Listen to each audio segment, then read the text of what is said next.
gostava que em pé lêssemos alguns versículos da Bíblia, não vão ser o capítulo todo, Isaías 6. Isaías, versículo 1 do capítulo 6, que diz: amém? Todos encontraram? Pode dizer amém? Todos ligaram a Bíblia? Quem ligou a Bíblia, diga amém. Quem encontrou na Bíblia livro, pode dizer amém. Então, quem não encontrou, diga amém. Tem ali, ó, pode ler. Amém. Então vá. No ano em que morreu o rei Uzias, e isto fala Isaías, eu, Isaías, no caso, vi ao Senhor assentado sobre um alto e sublime trono, e o seu séquito enchia o templo. Os serafins estavam acima dele, cada um tinha 6 asas, com 2 cobriam o rosto, e com 2 cobriam os pés, e com 2 voavam. E clamavam uns para os outros, dizendo: Santo, Santo, Santo é o Senhor dos exércitos. Toda a terra está cheia da sua glória. E os umbrais das portas se moveram com a voz do que clamava, e a casa se encheu de fumaça.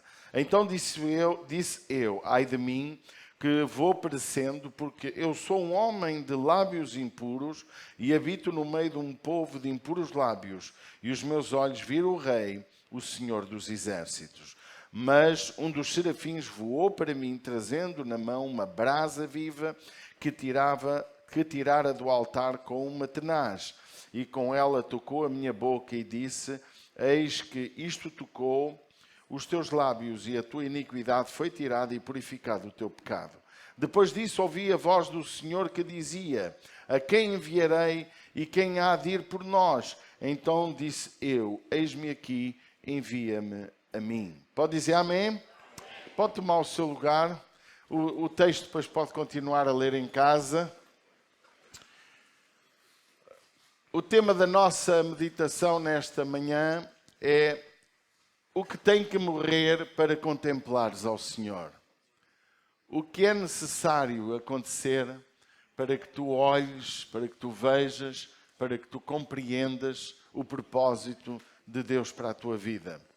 Muitas vezes nós vivemos um cristianismo em que parece que andamos atrás de coisas, de objetivos, de visões, de situações das mais diversas, para que possamos ser orientados por Deus, às vezes à espera de um profeta para nos dizer alguma coisa, mas o que nós vemos no texto de Isaías, sendo Isaías já um profeta, embora parece que a sua consagração foi aqui, parece que a confirmação do seu ministério, de acordo com algumas opiniões teológicas, é no capítulo 6, mas quando nós olhamos para o capítulo 1, quando olhamos para muitos contextos, percebemos que ele já era profeta, ele já tinha visões de Deus, e é interessante nós vermos que é relevante perceber o contexto histórico em que Isaías nasce, e em que Isaías vive, em que Isaías consolida o seu ministério profético. Isaías, ele fazia parte do palácio, tinha um acesso pessoal ao palácio, tinha intimidade com o rei Uzias, rei que governou durante 52 anos, rei que foi um espetáculo, foi um homem temente a Deus, foi um homem que servia ao Senhor ouvindo a sua voz, era um rei que fazia algo fantástico para Deus, governou o povo de forma justa. Por isso que Israel, no tempo de Israel, isto é, no tempo de Judá, este rei, ele pôde ter um tempo de enorme prosperidade, de muita bênção financeira, de equilíbrio emocional do povo, de fortalecimento do exército, consolidação económica, consolidação espiritual, mas, enfim, a parte final da sua vida não foi tão bonita, porque ele usurpou a sua posição como rei. Um rei, ele não era sumo sacerdote, nem era sacerdote, nem pertencia à tribo de Levi, e ele usurpou e foi ao templo, fez o que não devia, e por causa disso foi castigado com lepra. E ao ser castigado com lepra, embora Azarias o sacerdote tentou que ele parasse, e ele, revoltado, ainda se irritou e ficou com lepra na testa e morreu. E depois da sua morte foi o seu filho Jotão que começou a governar e por aí fora. Mas foi necessário o rei Uzias morrer para que acontecesse algo extraordinário na vida de Isaías. Para que não pensemos que o tempo de Uzias foi só alegrias, há uma menção muito profunda no capítulo 1 de Isaías que também revela o descontentamento de Deus em relação ao povo que estava a viver. Veja o que diz e o que diz... Oi, que eu fui para cantar, deixe-me aqui abrir Isaías 1. Eu convidava vocês ao primeiro capítulo de Isaías para melhor entendermos o que é que se passa e que tipo de profeta é Isaías também. Visão de Isaías, filho de Amós, o qual ele viu a respeito de Judá e Jerusalém nos dias de quem? Nos dias de Uzias, de Jotão, seu filho, Acás e Ezequias, reis de Judá. Ouvi, ó céus, e presta ouvidos tu, ó terra, porque fala o Senhor. Criei filhos e exalcei-os, mas eles prevaricaram contra mim. O boi conhece o seu possuidor, e o jumento a manjedoura do seu dono. Mas Israel não tem conhecimento, o meu povo não entende. Ai da nação pecadora, do povo carregado de iniquidade, da semente dos malignos, dos filhos corruptores, deixaram o Senhor e blasfemaram do Santo de Israel e voltaram para trás. Por isso, vá por aí fora, que não vamos agora, não é o objetivo da nossa meditação. Ou seja, um tempo de prosperidade, mas um tempo que se estava a formar uma geração de gente que já não conhecia o Senhor, de gente que não buscava a Deus, de gente que estava a entrar num clima espiritual profundamente negativo. Eu temo que nós possamos estar a viver uma época assim. Uma época que, felizmente, tirando um caso ou outro, temos prosperidade económica, temos casa, temos carro, temos pão, temos tudo. E nos esquecemos daquilo que é mais relevante na nossa vida. E foi interessante porque o que eu olho aqui é que primeiro teve que morrer Uzias para que o ministério de Isaías fosse maior. É necessário muitas vezes nós entendermos o que tem que morrer em nossa vida. Há muita gente que quer um cristianismo, que quer revelação de Deus, que quer muito projeto de Deus, dizem que querem ser usados por Deus de forma extraordinária, mas não querem que morra na sua vida alguns Uzias.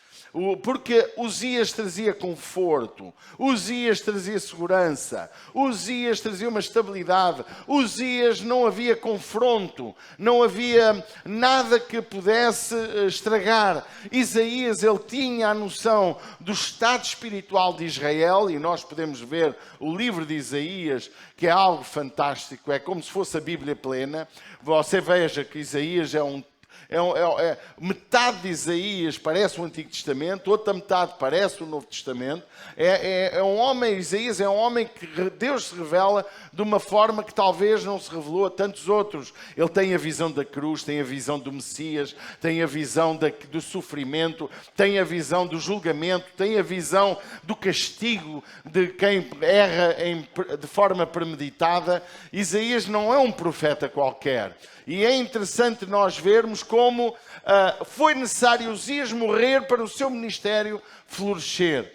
E eu quero dizer a cada um de nós que Deus tem um projeto e um ministério para cada um de nós. Nós todos fomos chamados para servir. Nós todos fomos chamados para exercer ministério. Amém? Nós fomos chamados para ser testemunhas de Jesus. Nós fomos chamados para viver um cristianismo maravilhoso, onde nós podemos ver Deus a operar em nós e através de nós. Mas há necessidade de morrer Uzias na tua vida. Há necessidade de nós percebermos o que é que está mal e o que é que precisa de ser corrigido. Nós olhamos para a nossa vida e se calhar vemos vícios, se calhar vemos tendências, se calhar vemos orgulho, se calhar vemos ganância, se calhar queremos ser aplaudidos, se calhar queremos glória para nós. E isso impedirá de que aconteça na tua vida o que aconteceu na vida de Isaías. Então, muitas vezes não entendemos o que temos que matar em nossa vida para que Deus se manifeste de uma forma sobrenatural. Em Mateus 16, 24, o Senhor Jesus disse: então disse Jesus aos seus discípulos: se alguém quer vir após mim, renuncie-se a si mesmo. Outras traduções dizem: negue-se a si mesmo, tome sobre si a sua cruz e siga-me. Porque aquele que quiser salvar a sua vida, perdê-la-á, e quem perder a sua vida por amor de mim, salvá-la. Note que o ministério que Jesus está a dizer era algo para o mundo inteiro. Não é algo para uma elite, não é algo para os pastores, para os apóstolos, para os profetas, para os evangelistas e para os doutores da Escritura. Jesus disse: quem me quer seguir, negue-se a si mesmo e tome cada dia a sua cruz. Quando a palavra cruz só nos fala de morte, a gente não tem cruz sem morte. Tem. Para que é que serve a cruz? Para morrer. A cruz é um símbolo de morte. A cruz não é um símbolo de vida. O símbolo de vida foi a ressurreição de Jesus. O símbolo de vida é o túmulo e a porta do túmulo ser aberta. O símbolo de vida é a ressurreição. Então, nós temos que ver que Jesus morreu naquela cruz. E ele disse: quem quer me seguir, negue-se a si mesmo, tome cada dia a sua cruz e siga-me. O próprio Jesus ensinou que se o grão de trigo não morrer, fica ele só. Eu quero dizer, se o teu grão, a tua vida, não houver a morte para o pecado, a morte para a mentira, a morte para uma velha vida, a morte para viver sem Deus, nunca darás fruto. Não é em vão que Jesus diz no capítulo 15 que toda a vara que em mim não dá fruto é cortada e lançada no fogo. Não pense que dar fruto é só dar a sua oferta na igreja. Pense que dar fruto é só vir à casa do Senhor. Fruto é uma vida em que o fruto do Espírito abunda dentro de ti. Em que a bênção, o caráter, a equidade que deve habitar em nós tem que viver em nós. E enquanto não morrermos, Deus dificilmente poderá usar-nos. Embora eu possa dizer, se ele foi capaz de usar uma jumenta, também é capaz de usar um ímpio. Se ele foi capaz de usar uma prostituta Raabe, também pode usar um mau crente. Mas Deus não quer isso. Deus quer te usar, mas para isso tens que morrer. Tens que matar aquilo que está mal na tua vida. Tens que matar o pecado, a mentira, a velha vida, a história que ainda está dentro de ti e que só é história, só é passado. E note, se há coisas que me ensinam com Isaías, é sem dúvida a percepção. Não é em vão que Deus se manifestou de uma forma maior a Isaías só depois de morrer o rei Uzias. Isto é tão relevante que o versículo menciona. Nada na Bíblia está por acaso. Não há nenhuma revelação bíblica que não tenha um objetivo. Deus é um Deus que usou os seus profetas e, ao usá-los, levou-os a escrever aquilo que é relevante para nós. No ano em que morreu o rei Uzias, eu vi o Senhor. Amém? Eu não sei quantos de nós já viu o Senhor. Porque para nós hoje é tudo mais fácil. Nós temos a revelação, o cânon sagrado está fechado. Mas não está fechada a história da tua vida. Não está fechado aquilo que vai ser escrito sobre ti no livro da vida. Porque um dia seremos julgados pelas nossas obras. Cada um receberá seu galardão consoante as suas obras. E há a atribuição de prémios, tal como uma empresa nos nossos dias, para quem for fiel e produzir mais, porque aquele que dá mais fruto, Deus ainda pode, diz lá a parábola da videira, que Jesus ensinou de uma forma bem profunda. E ele diz, toda a vara que dá fruto, não é cortada, mas podada. Para quê? Para que dê mais fruto. Por isso que não é em vão que todo aquele cristão frutífero, toda aquela pessoa que dá fruto, parece que o pastor é ingrato. Mas Ele não vê o que eu faço. Ele não vê o meu esforço. Ele não vê que eu sou das pessoas que mais serve na igreja. Ele não vê que eu sou fiel nisto, naquilo e naquele outro. E é contigo que ainda és para que dês mais fruto. Amém? Então é importante nós compreendermos que há uma necessidade, uma carência pessoal de cada um de nós de contemplar o Senhor. E não é em vão que o Evangelho de João, capítulo 3, quer abrir comigo, o Evangelho de João, capítulo 3, ele tem um texto muito lindo, antes do grande texto e célebre texto, verso 16. Não é em vão que vem lá escrito uma coisa muito linda, que muitas vezes não paramos no apiadeiro. Olha o que diz o versículo 14. E como Moisés levantou a serpente no deserto, assim importa que o Filho do Homem, seja levantado, para que todo aquele que nele crê não pereça, mas tenha a vida eterna. Vocês lembram-se que esta demonstração da serpente no deserto, aquela serpente de bronze que foi levantada, ela salvou, não era a serpente, era a obediência, porque Deus disse a Moisés para fazer algo.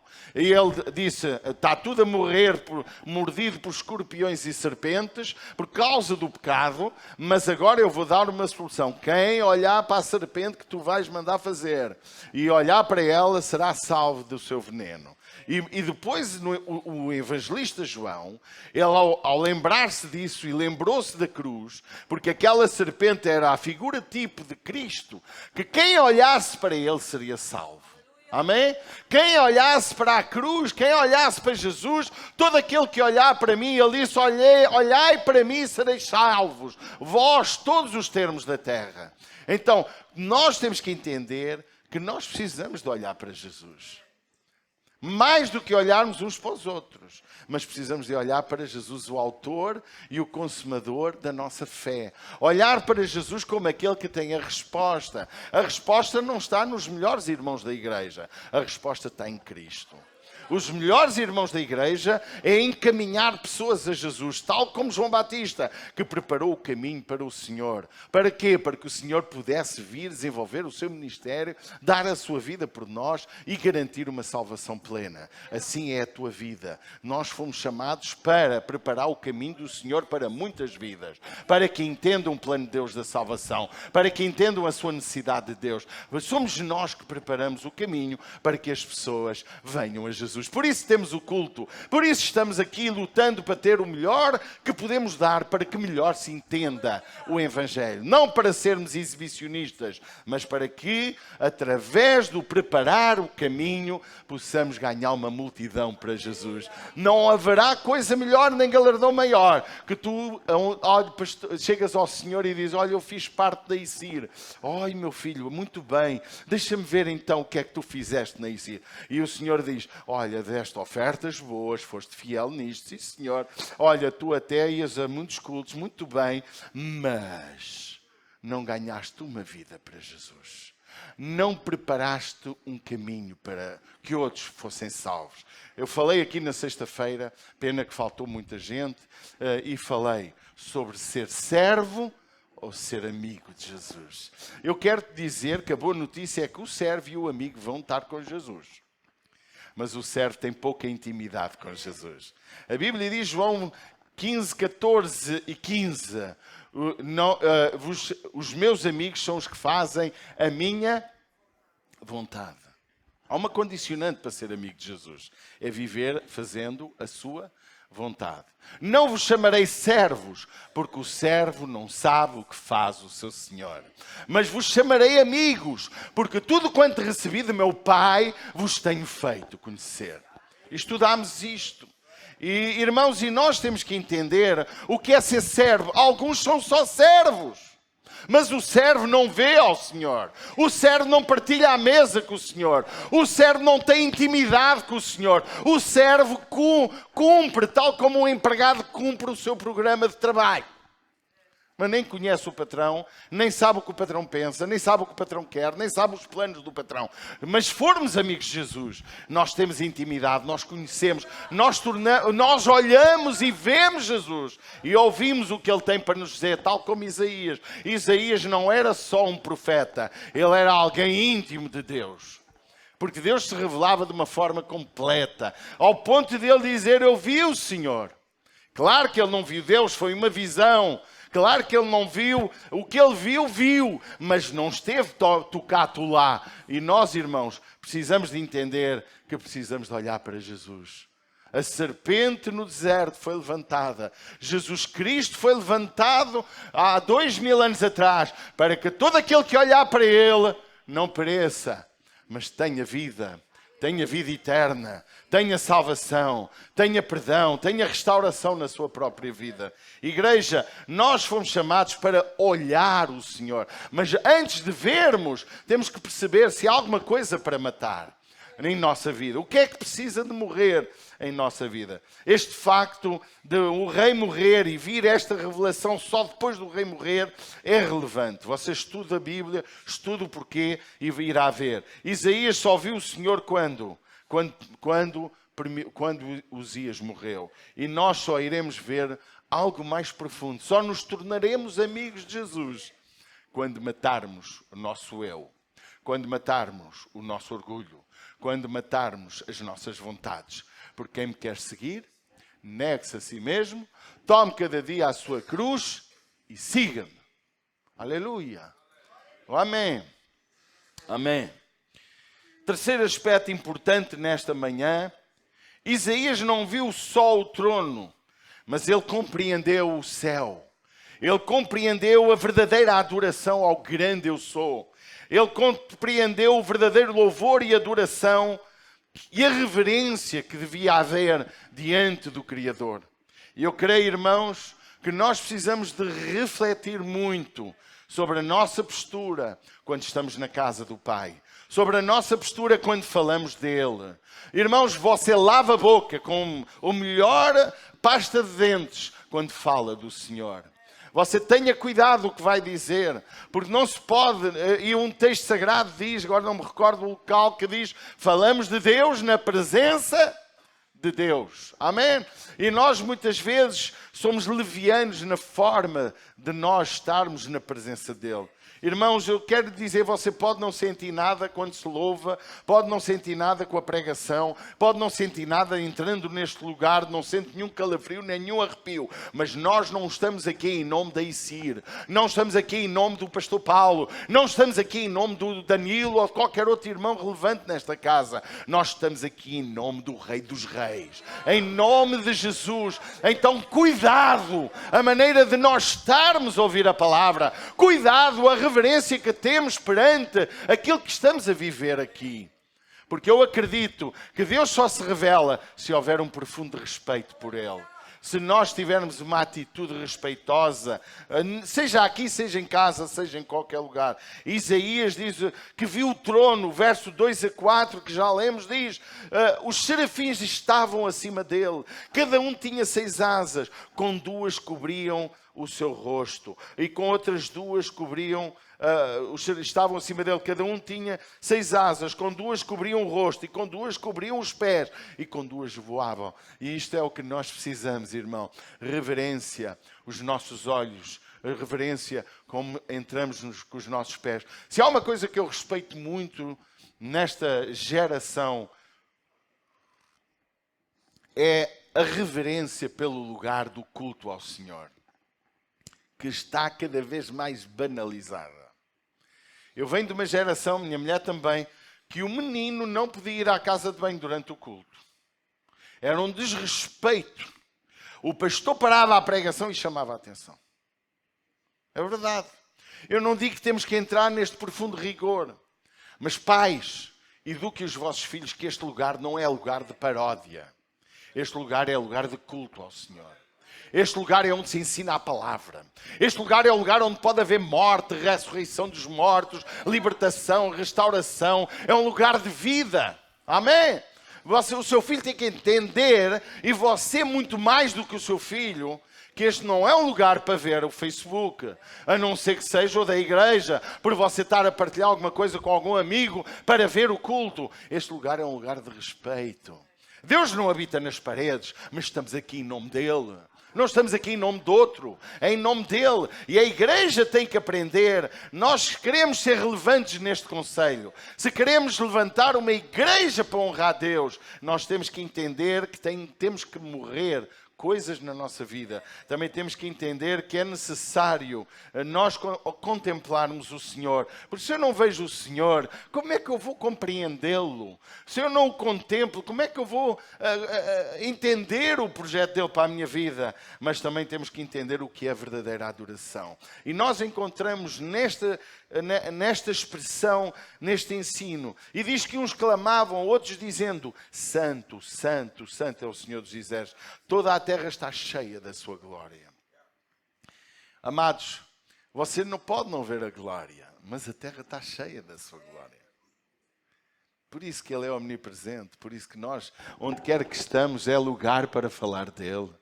Onde quer que estejamos, é lugar para honrá-lo.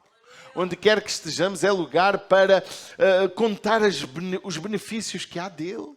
Por isso que o salmista, quando ele pecou contra o Senhor, Davi, ele ficou tão perturbado porque perdeu aquilo que ele sentia, a alegria da salvação. E uma das razões pelas quais ele pediu a Deus que voltasse a dar-lhe o seu espírito, não foi só por causa da sua salvação, não. Não foi só para o livrar do inferno, não. Foi para que ele pudesse anunciar à geração dele quem é Deus. Essa é a nossa missão. Mas eu quero te dar uma má notícia. Se tu não nasceste de novo, tu não tens alegria nisso. Se tu não és alguém que é apaixonado por Deus, tu não tens qualquer interesse que os outros sejam salvos. Tu só vês a igreja por um descargo. Como Freud dizia, eras um religioso. Freud dizia que nós temos um hábito religioso, uma religiosidade que nos leva a orar de manhã, a ir, tal como alguém se lembra às 11 horas de beber um cafezinho todos os dias, às 10h30 vai pôr o lixo todos os dias, às 8 da manhã às 8 da noite vê o telejornal todos os dias. É uma pessoa habituada a práticas. E muita gente se tornou religioso. Todos os dias eu devo orar ao meu Senhor. Todos os dias eu devo comer da sua palavra, porque a Bíblia ensina. Mas, queridos, ouça com muita atenção. Tu tens que viver 24 horas por dia com a consciência que estás diante de Deus. Tu à minha frente não fazes tudo. À minha frente faz tudo. Diz tudo o que pensa. Não. Mas você está à frente do Criador dos céus e da terra. Pior notícia ainda. Também lá estão os demónios a ouvi-lo, porque a Bíblia diz que temos uma enorme nuvem de testemunhas que nos rodeiam. E quando ele apanha uma brecha para te prejudicar, ele vai fazê-lo. E nós precisamos ter esta consciência da reverência, do amor. Eu não estou a dizer que nós agora, irmãos, enfim, mas lembre-se, os islâmicos, eles descalçam os pés para entrar na mesquita. Descalçam os pés, não descalçam, tiram os sapatos. Eu também disse bem, acho eu. Está bem dito, descalçam os pés, está certo. Afinal, falei bem. Não, eles põem aquilo, é uma sapataria ali, só para eles, para entrar num lugar. Eu já disse, eles não usam a mão direita para limpar o seu rabo. Sabe porquê?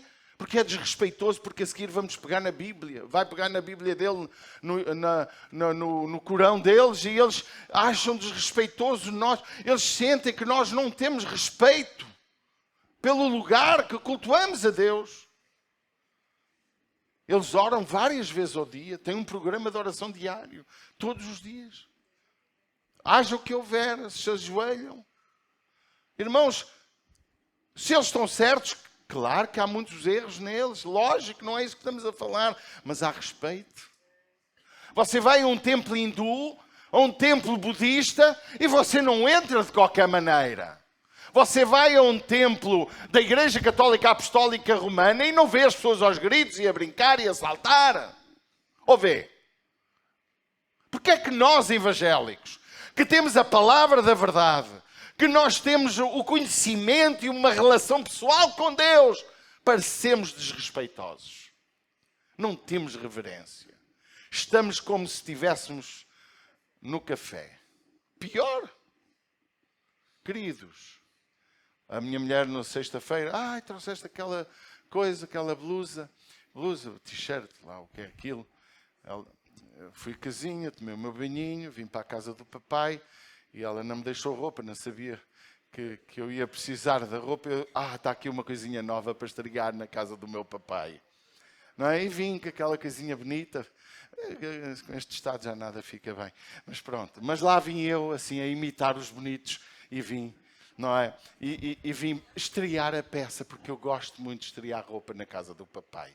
De manhã peguei no melhor perfume, Jampon Gaultier, o que eu mais amo, aquele e o Boss, e...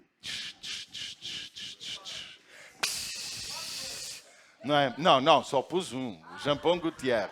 Eu gosto muito do Boss e do Jampon Gaultier. E porque eu venho para a casa do papai. Ou não? São coisas pequenas. Mas quando eu venho, eu não sei o que Deus vai fazer. Eu acredito que Isaías não tinha noção que ia ter esta visão.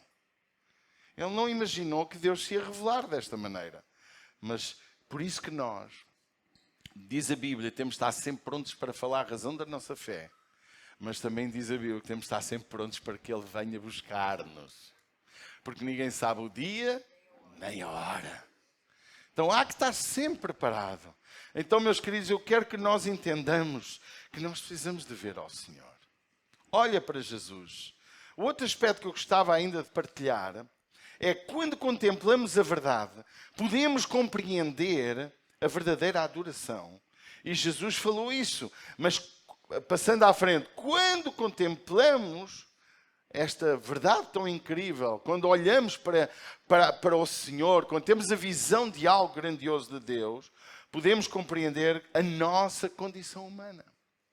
A condição humana foi que Isaías, sendo já profeta, Isaías, já tendo temor de Deus, reconheceu o seu estado. Olha o que ele diz no versículo 5, ele disse: então disse eu, ai de mim que vou perecendo, porque eu sou um homem de lábios impuros e habito no meio de um povo de impuros lábios. E os meus olhos viram o Rei, o Senhor dos Exércitos. Irmãos, quando nós contemplamos ao Senhor, nós temos mais noção de quem somos. Temos mais noção no povo em que estamos inseridos. E a nossa missão, como cristãos na nossa geração, não é criticar ninguém que está mal, mas é ter a consciência da necessidade minha e da necessidade dos outros. Porque ele sabia, eu vivo no meio de um povo impuro e os meus lábios também estão impuros. Amém? Não há como alcançar o sobrenatural, não há como ver algo grandioso em nós, muito menos através de nós, se não reconhecermos a nossa condição. Queridos, não estamos a falar de uma conversão. Isaías não se converteu neste dia. Neste dia, Isaías subiu um patamar espiritual na sua vida. Nós temos que entender, se já nos entregamos a Jesus, temos que perceber o que nos falta para subir um patamar. Amém? Alguém está cá? Alguém me está a entender? Queridos, nós às vezes não queremos compreender. Olhe que o nosso pecado, e Isaías diz, eu sou um homem pecador, que habito no meio de um povo de impuros lábios. E diz a seguir, não é? Que veio um anjo, um querubim neste caso, tocar com uma brasa nos lábios de Isaías e declara, todo o teu pecado foi perdoado. Purificados estão os teus lábios. E é interessante, amados, olha o que diz o verso 6. Mas um dos serafins voou para mim, trazendo na mão uma brasa viva, que tirara do altar com uma tenaz, e como com ela tocou a minha boca e disse, eis que isto tocou os teus lábios, a tua iniquidade foi tirada e purificado o teu pecado. Havia não só iniquidade, como ainda havia pecado também. Pecado é involuntário, iniquidade é em consciência. Pecado é quando eu peco a sem querer. Iniquidade é quando eu sei que vou pecar. E depois logo Deus logo perdoa. Percebemos que Isaías tinha os dois. Quem somos nós para não precisarmos de nos prostrar diante dele? Quem somos nós para não entender o que está mal em nossa vida? Quem somos nós se não queremos contemplar o Senhor? Queremos muito fogo, muito power, mas não queremos o mais importante na nossa vida, que é purificar os nossos lábios, purificar o nosso coração, encarrilhar. Irmãos, eu sonho que brevemente comecem-me a telefonar como antigamente faziam. Há muitos anos ligavam-me: olha, esta pessoa vai à sua igreja? Vai. Então vou arrendar a casa a ela. Muita gente me ligava, não é? Porque sabia que quem aqui estava era íntegro, pagava as contas. Alô, já está a ouvir o que eu estou a falar? E quem me dera que brevemente comecem-me a ligar. Opa, tenho lá um gajo da tua igreja. Tenho, já tive. Há dias tive um patrão que me falou, de uma irmã que acho que está ali nas crianças. Falou tão bem, aquela mulher é fantástica, pá. Olha, quando eu precisar de malta, eu vou falar com ela, não é? Para ver se arranja lá mais gente como ela. Hã? E já foi. Isso é o melhor testemunho que a gente pode dar. Irmãos, nós precisamos ser uma igreja que possa mostrar mais do que conversa da treta, é exemplo de vida. Ontem estava um irmão, eram 9 que estávamos no Connected, e ele dizia que quase não pode dizer onde está que é crente, porque pode ter problemas. E eu disse: meu amado, nem precisa dizer, a sua vida tem que revelar. A nossa vida tem que revelar quem somos. E eu acredito, irmãos amados, que se nós ouvirmos, se nós vermos, se nós matarmos o que está mal em nossa vida, se permitirmos que Deus purifique a nossa vida, então grandes coisas vão acontecer. Isaías não ficou por aqui. Veja, Isaías viu o Senhor, Isaías viu a adoração, Isaías reconheceu o seu estado miserável e o estado miserável de quem o rodeava. Isaías, ele também ouviu a voz de Deus. Foi ou não foi? Olha o que diz. Isaías ouviu, olha o versículo 8. Depois disto, ou seja, depois desta visão, e depois disso ouvi a voz do Senhor que dizia: a quem enviarei? E quem há de ir por nós? Então disse eu: eis-me aqui, envia-me a mim. E depois vem a mensagem. Então disse: vai e diz a este povo: ouvis de facto e não entendeis, etc. E vem aquilo que Deus quer que ele fale ao povo, como tantos outros textos de Isaías. Meus amados, veja como é importante nós ouvirmos a voz de Deus.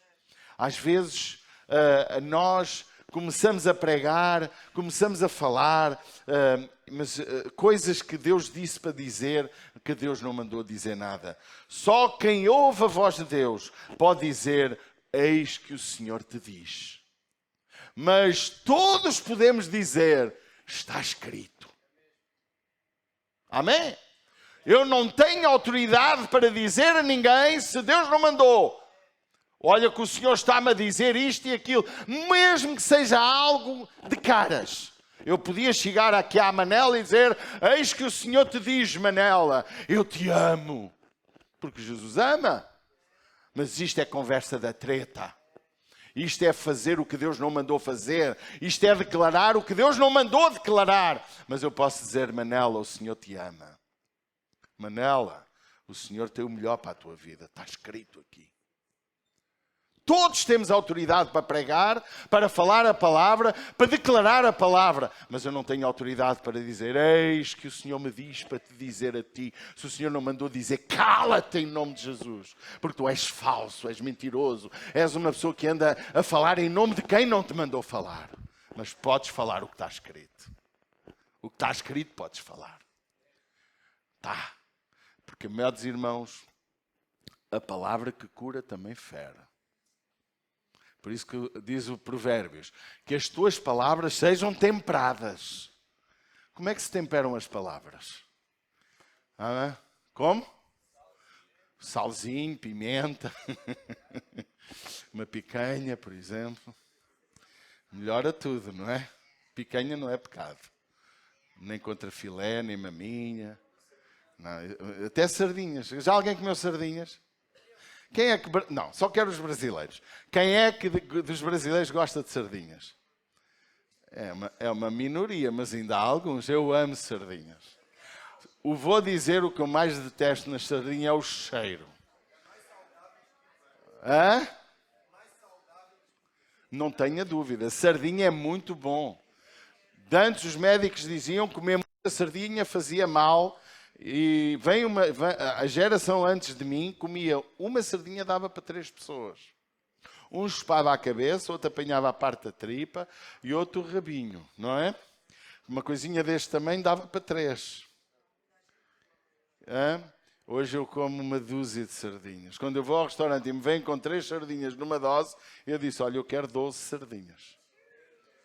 E quero uma saladinha de pimentos, por favor.